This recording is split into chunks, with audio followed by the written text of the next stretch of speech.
Hello, hello. Hi, June. How are you? Good. How are you? I'm well. I'm well.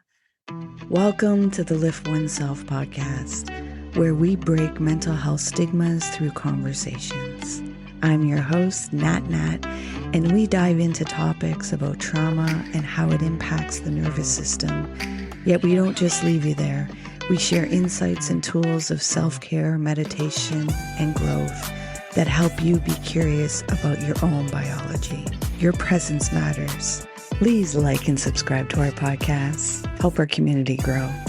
Let's get into this. Oh, and please remember to be kind to yourself. Welcome to the Lift Oneself podcast, June. I'm so thankful you're here with me. Thank you for having me. Will you join me in a guided meditation so we can ground ourselves in our breath? Absolutely. And for the listeners, as you always hear me say, if you're driving or if you're running, please do not close your eyes. I want you to stay safe and everyone around you to stay safe. Yet the other prompts that I guide us in, you're able to do with whatever activity you're in. So June, I'll ask you to get comfortable in your seating and you're going to gently close your eyes. And you're going to begin breathing in and out through your nose. And you're going to bring your attention to watching your breath go in and out through your nose. You're not going to try and control your breath. You're just going to keep your awareness on your breath and become aware of the rhythm. There may be some sensations or feelings coming up. Let them come up. You're safe to feel. You're safe to let go. Surrender the need to control. Release the need to resist and just be. Be in your breath. Drop into your body.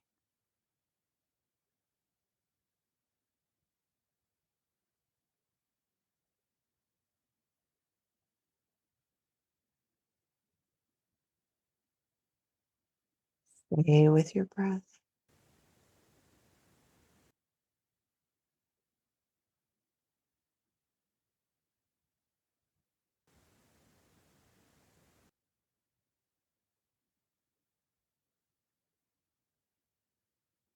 Staying with your breath and dropping deeper into your body. Staying with your breath. Now at your own time and at your own pace, you're going to gently open your eyes while staying with your breath. How's your heart doing? My heart? My heart is always full. Can you let the listeners know who June is? So June is an energetic soul having a human experience and loving life. What is it that I see behind you? All fair loves karma. All fair in love and karma. That is my latest book I've written 4.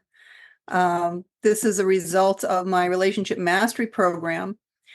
And by putting hundreds of people through the program, I learned that we are all here for the 5 same lessons. We need to learn these lessons in order for our soul to advance. And this is the reason that we get into relationship. And everything is relationship, doesn't matter what it is, whether it's your work relationship, your family relationship, your friends, your significant other. We learn our lessons faster on this side than we do on the other side, and faster still within relationship. And there are karmic relationships, there are soulmate relationships. They're a little different, but they're all happening for a reason, and they're all here to teach us something or for you to teach someone else. And what brought you into this space? What brought the curriculum or the course for you? I'm angelically guided, to be honest with you. Sounds a little crazy, but that's the reality of it. And I died when I was 27. I came back here by choice. And you would think at that point in time, my life would have completely changed, but that was not the case. Everything in your life happens when it's supposed to happen. And about 10 years ago, apparently was the time. And when my abilities opened up, I could not turn them off and had to go find help. because I'm seeing dead people, talking to souls, knowing everything there is to know about people that I don't know. And it was very alarming and very frightening, to be honest. And you can't do the work that I do if you have fear. That's the reality. And I spent a year and a half learning how to control my abilities, how to turn it on, how to turn it off, who I'm speaking with, how to protect myself. And then from there, my education took over from the other side. We live in a 3D world here, 3D existence, where our energetic soul inside this body having an experience.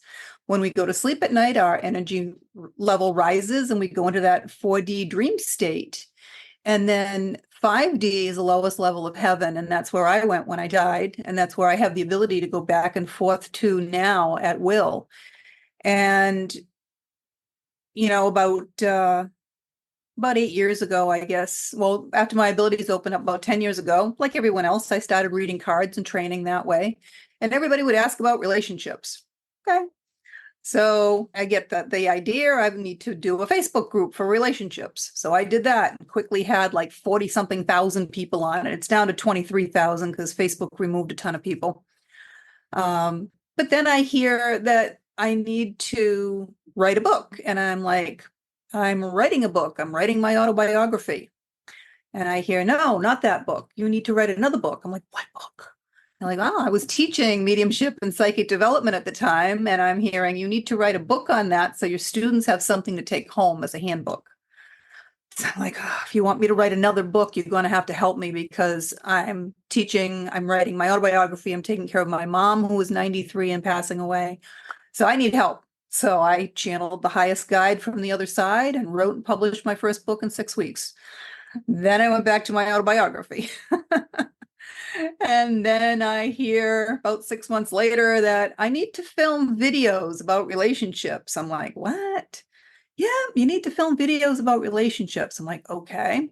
So I literally sit down and I write and script out enough for 10 videos on marriage, divorce, blended families, retirement, aging couples, all these things. And I literally hire a professional camera crew and film all these things. Then I'm like, now what am I supposed to do with them? I put them on my website. I put them on the Facebook for sale. And, no one was really interested. I'm like, I don't know. All I know is this was what I was supposed to do.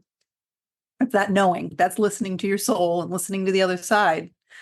About a year later, I hear that I need to do a program. I'm like, a program? Yeah, to help people reconcile their relationships. I'm like, okay.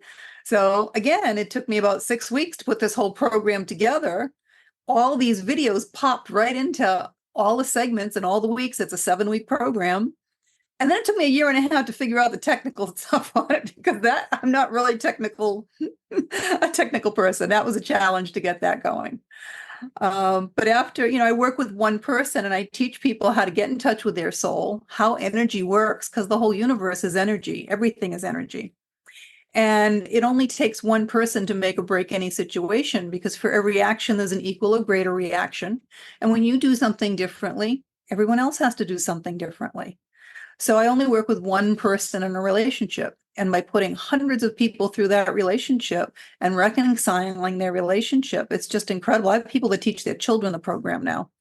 And the book was a result of that. Again, it was, I don't set out to write, trust me. And when I write, it's a mangled mess and it's all over the place and completely disorganized. And they pop it right into order for me. And this was a bestseller and an award winner. So I'm very proud of that. But it's helped a lot of people as well understand why they get into these relationships, why they keep getting into the same type of relationships. How come they can't keep money in their hands? What the heck? Why is all this stuff happening to me? It answers a lot of the questions for everybody. I know you started off about the angels, and some people may think it's crazy. I just think it's that they just haven't developed that language. And if they're ready, then they're ready, rather than limiting themselves as saying that it's some kind of woo-woo or mental or something. It's like you just haven't reached that level of being able to open yourself up to, I call it the other side of love, in hearing the frequency, the energy, the language? So it's interesting because our belief systems are based on what we've been taught or what we experience. And prior to passing away at 27, I can tell you that although I had a lot of ability as a child, I was exposed to tons of religion growing up because my mom was a medium and I didn't know that. And she was searching for answers. And for me, I always felt and knew there was a higher power, but everything else to me was like, just crazy stuff. People, praying on beads and Mother Mary in the bathtub in the front yard and a little statue in their car. And I can tell you, sir, for certain that it is all real. It's amazing on the other side. Heaven is just unbelievable. The first time I ever brought an angel through, it was just, I was beside myself and I was still learning. I was probably only a year and a half or 2 years into this.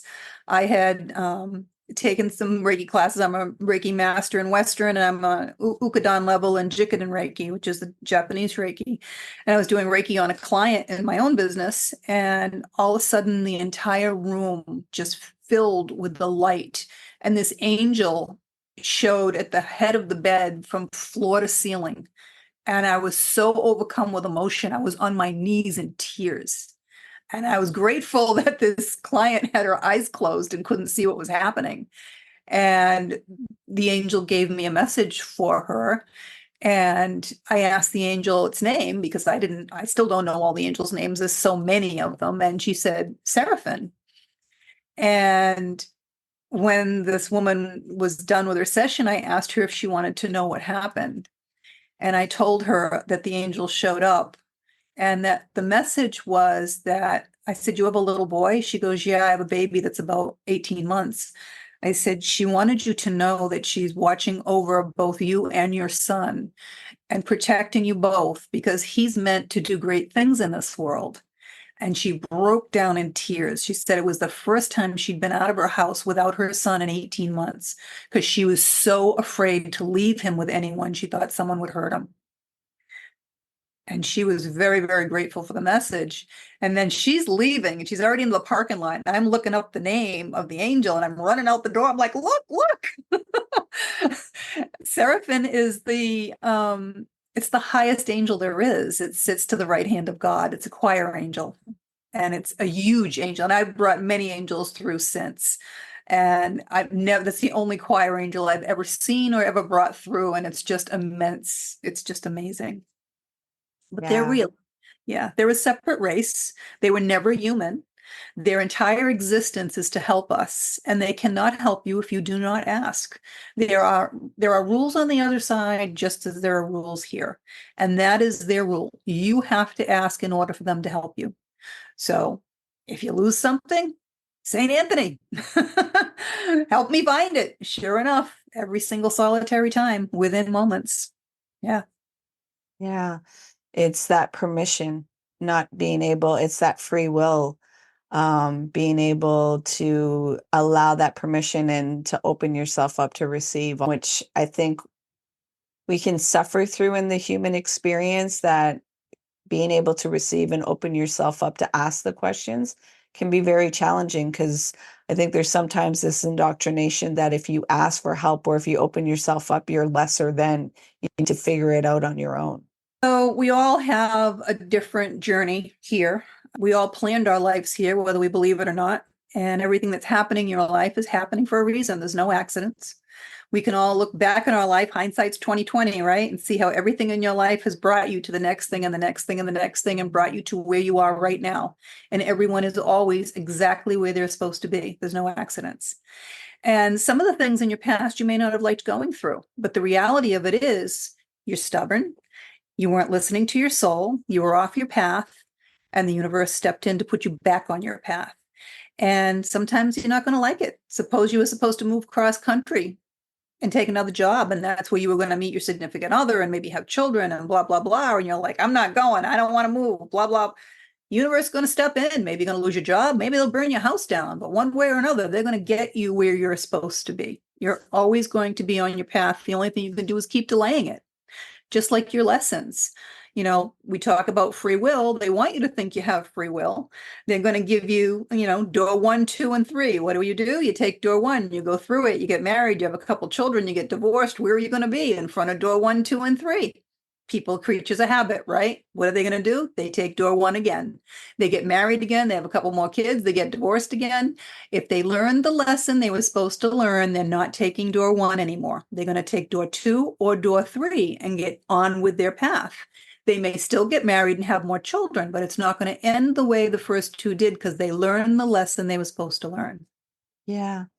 And as humans, when we know, we're a creature of patterns and habits. So once you can recognize that, and I call it processing the shit, because every garden needs manure. So, but nobody wants to deal with the manure or the shit. And it's like, well, you can't have a vibrant garden without that manure. And there's some things that you're going to experience in life that are uncomfortable, they're challenging, yet you're not looking at the resilience and the life experience in that.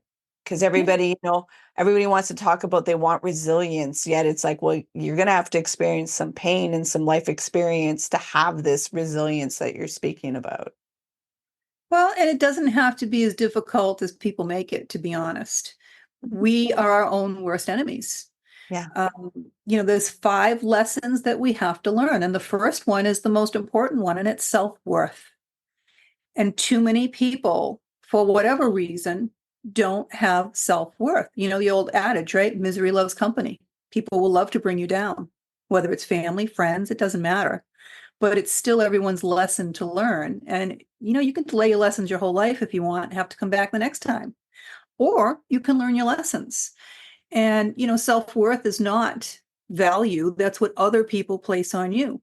Self-worth is the understanding that you are the only one of you in this entire universe. How special are you? How important are you that you are the only one here? Even if you're a twin, you want different things, you like different things, you have different fingerprints, you're different people. You are the only one. And no one has power over you to make you anything. I can't look at you and say, hey, I want you to love me. I want you to hate me. I don't have that power. You are the only one that has the power over how you feel about anything. You are the only one that can make you happy. No one has that power. And when you do that and you're happy, your happiness ping pongs off of everything. And as much as society would like you to feel that it's selfish or narcissistic to put yourself first, it's not. It's where everything else comes from. If you don't put yourself first, you're just not going to be here for anybody else, are you? It's that simple. I love it. I love the synergy of this. It's can be challenging to really, for some that trauma or being separated from self or being separated from your worth to really comprehend that. Yet once you really, step into it, you really, everything you see, because in the work that I do, I always tell people it's like, it's facing yourself and having to go through the pain. Yet what people do is the avoidance, and they run and they create all this suffering and this difficulty when all you had to do was face yourself. Yet we're not taught to face ourselves and see how we're blocking certain Yep. blessings and miracles, and seeing that, you have to feel. And once you can feel and recognize, you don't sit in it, you just let it pass through because it's just messages coming through. There's only 2 things you take with you when you die. You take your knowledge and you take your feelings, all of your feelings. So Yeah. feel them, be aware of them, enjoy them. Yeah. Even They're there for a reason. yeah. Even the ones that are uncomfortable, they're messages. And unfortunately, a lot of people will play a la carte with certain things. And it's like, well, you don't realize you're not feeling your wholeness, like with the W, that The word. reality of it is everything has to stay in balance. It's one of our lessons. Okay. And you can't know joy if you don't know sorrow. It's that simple. There's an opposite for everything to stay in balance. There's highs, there's lows, there's good and evil. But for every emotion, every feeling that you have, sadness, you don't know sadness if you don't know joy. You don't know the difference. And there are a lot of people that block feelings. They don't want to feel the feelings. They don't want to feel the hurt. Well, if you've loved, then you're going to have hurt. It's just the other side of that. And it's better to love than have never loved at all, right? It's better to love and say goodbye than, there are people in this world that have never had a loving, intimate relationship in their life. How sad is that? For the people that have been in love and have experienced that, that's the highest frequency there is, love and being in love. It's the highest frequency you can get. And there are people in this world that have never felt that. And that is just so sad.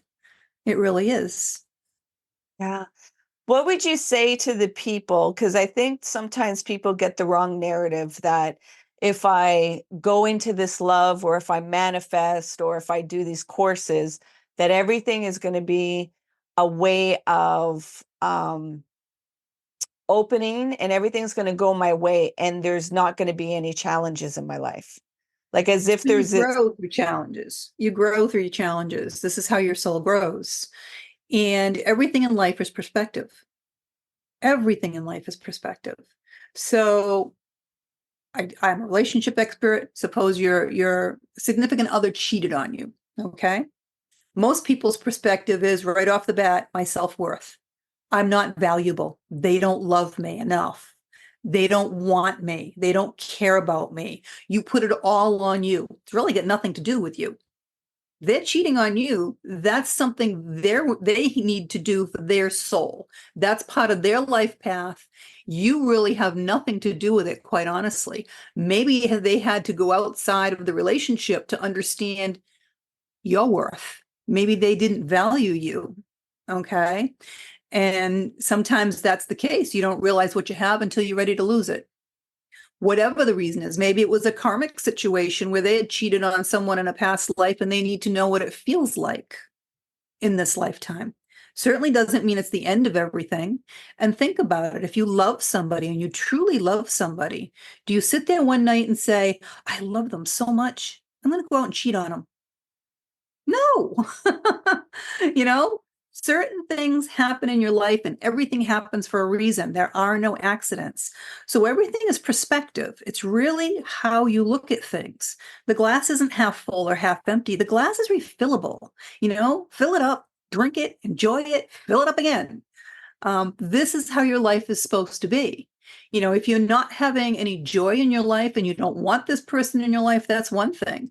But trust and communication are also one of the big lessons we have to learn. You have to be able to communicate to each other, to everyone in your life, your wants and your needs. Doesn't matter who it is. No one knows by osmosis. So there's very good possibility there was a communication gap going on there as well. And then you also have to trust that there is a higher power and that everything is happening for a reason. And you have to trust that you made this plan. So you have to ask yourself, why would I write this into my life? Maybe I wasn't appreciating that person. Maybe I wasn't communicating in the relationship. What is my responsibility in this? You have to ask. It really is about perspective. And you have, trust and communication is, it's the same thing. Sex is no different. If you can't communicate and trust outside the bedroom, you're not going to communicate and trust inside the bedroom, right? It works both ways.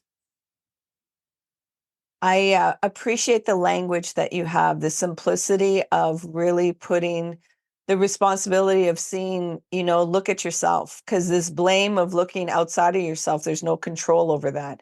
It's looking within yourself and seeing how are you possibly harming yourself by seeing things, like you said, your perspective.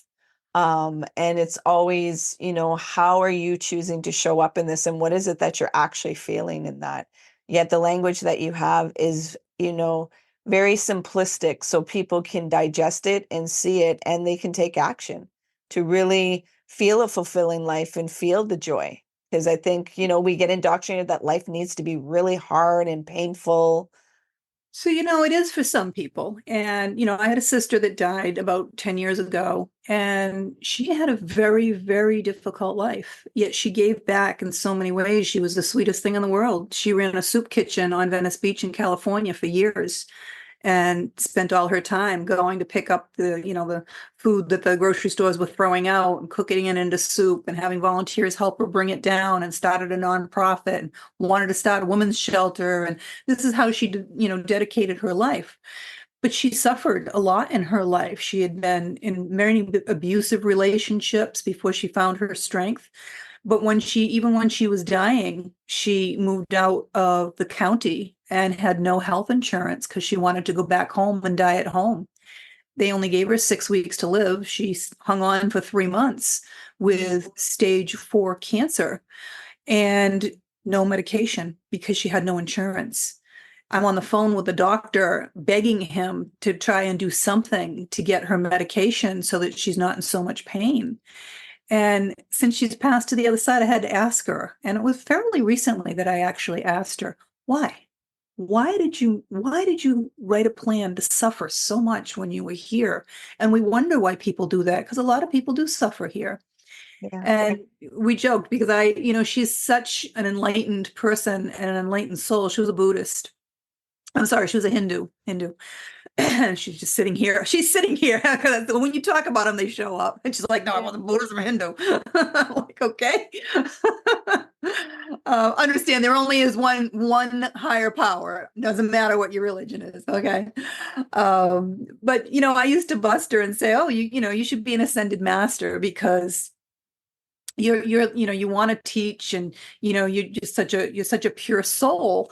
And I asked her why she went through so much suffering. She says, well, I actually am on that path to be an ascended master. And my soul has to feel what human beings feel, or I cannot guide them. And it's the same thing. I had a very difficult life my entire journey.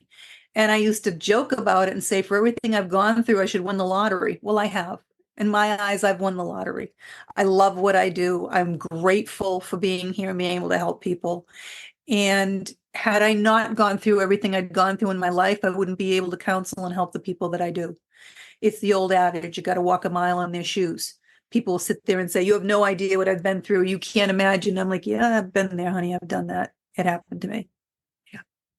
Yeah, we share a similar story. That's the reason why I can hold the space for people and show them, because it's like I've had a very colorful life and a very painful life. And once you have your lived experience, you're able to relate to people where they can't argue. It's like, I'm here with you. I get Exactly. what it feels And I came like. out the other side. And guess what? Life is amazing. Amazing. It is. It is. And when you can shift that perception and have that, what I say to people, I'm like, you need safety for that nervous system to let go of that defense mechanism and not engage all that fear. And you need radical honesty to just really allow yourself to feel and process and be able to show up in life as it is, not the stories that you create in your head about what it should look like. Well, this is the problem. We're here, we're an energetic soul living a 3D life, okay, for different reasons. However, we are not the suit that sits here. We're not. While you're here in a body, we have brains in our heads, right? Well, your brain is nothing more than a massive computer. It helps you process all the information that you're given. And some people have 386 bits, and some people have, millions of bits in their computer. Some people process better than others, right? But everyone's brain has a specific job. Your brain's job is to protect you. How does it do that? It does it by creating fear. So most people are making their decisions in life based on fear. And when you do that, it's literally a 50-50 crapshoot. Sometimes it works out, sometimes it doesn't, but you're always questioning your decision. Everyone has had something in their life that they just knew they were supposed to do it. They had that gut feeling that they knew they were supposed to do something. That is your soul.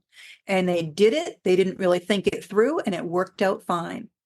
I teach people how to get in touch with their soul and make all their decisions from their soul. So your soul is way too big for this body. Okay. Some of it's in your body. Some of it's over your body that people can see, and they call it an aura. And the majority of your soul is actually in the lowest level of heaven, the fifth dimension. And it orchestrates the timing of all the events that happen in this life, so you stay on your path. And it also holds the knowledge of all of your lifetimes. So when you meditate, make sure you protect yourself first. Meditate, because when you open your mind to the universe, you're opening it for good and evil. And when you have a good heart, you're a target for evil. But when you open yourself up and get in touch with your soul and get out of that brain, you're not just getting in touch with the part that's inside of you, you're getting in touch with the larger part of your soul that's in that fifth dimension in heaven and has all that knowledge. And this is why people that really start getting into meditation, and I don't recommend more than 20 minutes at a time unless you're trying to astral project because you won't stay grounded. You start knowing things, your ears start ringing, you're getting downloads from the other side in that computer brain that you have, and suddenly you know things that you didn't know before, and you don't really know how you know it. Maybe I must have read it somewhere, or I must have heard it somewhere. No, it's coming from your soul from the other side. It's giving you the information that you need for your journey. I so appreciate you, June, and I so appreciate the light that you're bringing, and the alchemy of taking those impurities and turning them into gold, yet just really being that vessel of a message, and having the discipline to listen to the guidance. Because like you said, like, oh, okay, well, you want me to do this, it doesn't make sense, yet I'll do it. Like, if I ever told you some of the things that I did in my life, because I just knew I was supposed, this was before I even knew I was listening to my soul. All I knew is I know I have to do this. People looked at me and like, you are crazy. And it worked out amazing. I just knew, and that's your soul. You have to learn to, you really have to trust, but this is where trust comes in, trust and communication. You have to trust that higher power. You have to trust that you made the plan. You have to trust your soul. It's all part of it. would you say that the person has to trust themselves? Who are they? They are the soul. That's who they are. Yet they don't Don't trust your realize that. brain, and Yeah. that's the figure. You trust your soul. This is what you have to get into. Everything in the universe is energy. Our souls are pure energy. People don't understand energy because they can't see it. You can't see the air you're breathing, but it's there, isn't it? You Mhm. can't see the microwaves cooking your food, but clearly something's happening in there, right? Yeah. And we're magnets. So we're always either repelling or attracting at any given time. And everyone that's in your life is on the same energetic frequency as you. So energy, frequency, they're just, same words for different things. It's the same thing. It's energy. So it's like a radio station. You can't get the station in unless you're on the right frequency, right? Correct. It's the same thing with everyone in your life. Everyone in your life is on that frequency. So if you want to have more abundance in your life, you want to have better quality of friends, things like that, you have to raise your vibration. Other things will fall off if they don't belong in your life, and new things will start to attract into your life. This is how the law of attraction works. But to maintain it, you have to balance your energy. Everything has to stay in balance in the universe. Everything has to be an equal exchange of energy. This is why you don't walk into the grocery store and pay $1 million for a gallon of milk, right? Money is energy. That's why it's called currency. And it's what we use in this 3D world to show whether or not your life is in balance. Suppose all you do is work 80 hours a week. You have no time for your friends, your family, your hobbies. Your life is out of balance. If you're just saving your money and you're not spending it on yourself, again, you don't have enough self-worth to spend the fruits of your labor on yourself. Money is energy. It has to flow. What you put out is going to keep coming back. You are meant to live a life of abundance. All you have to do is understand how the energy works, talk to the universe, get into that flow and listen to your soul. And anything you want, the universe will bring you. It's like Christmas. And it doesn't matter who you are. If you're the beggar on the street and that's the role they chose to play for whatever reason, and they want a bed and a hot meal, all they have to do is ask. And I guarantee you someone will point them in the direction of a bed and a hot meal for the night. Thank you for this. I want to bring you into a reflective question. Mhm. I want to ask you to bring your awareness right now and go back to your 18-year-old self. And you have 3 words to tell your 18-year-old self to carry you through the journey to right now. What would Don't they do be? it. Don't do it. Can you You know, explain it's what that? interesting. You don't know, hindsight's a wonderful thing again, and you don't know what you don't know. It's that simple. And for what I know now, I could say, don't do it. Yeah. Beautiful. I love that. Are you willing to share the intention you had for the podcast during the meditation? My intention is always the same, for my guides and angels to come through and help me give whatever message the people that are listening need. Because if you're listening to this podcast, clearly there's something that you're supposed to be hearing and something you need to get from it. Yeah. And I truly felt that throughout this whole interaction. Now, I'm sure there's many listeners that are like, okay, enough talking. Where can I find June? So can you let them know where they can find you, please? It's very simple. It's just my name, June Edward. There's no S, juneedward.com. You can go to my website and sign up for a free webinar and learn a little bit more about how energy works. And if you're interested in the relationship mastery program, you can sign up for a complimentary call with me as well. You can schedule an appointment with me. I do readings, I do Akashic records, I do astrology, numerology, I do all kinds of different things. And there's lots of videos you can watch on there from my students that have gone through the program. There are links to all of my books on there. And you can, reach me on social media as well if you have any questions. All my links are on there also. Thank you. Is there something that you'd like to leave the listeners? Yes. Look in the mirror and look at what's staring back at you and learn how unconditional love works. It starts with you. Unconditionally love yourself. You're wonderful. You're the only one of you here. You're here for a purpose. You're here for a reason. Know that. Love you, and then go from there. Thank you for being so amazing, June, and thank you for this amazing conversation. I truly appreciate this connection. So thank you. It's my pleasure. Please remember to be kind to yourself. Hey, you made it all the way here. I appreciate you and your time. If you found value in this conversation, please share it out. If there was somebody that popped into your mind, take action and share it out with them. It possibly may not be them that will benefit. It's that they know somebody that will benefit from listening to this conversation. So please take action and share out the podcast. You can find us on social media, on Facebook, Instagram, and TikTok under Lift Oneself. And if you want to inquire about the work that I do and the services that I provide to people, come over on my website, come into a discovery call, liftoneself.com. Until next time, please remember to be kind and gentle with yourself. You matter.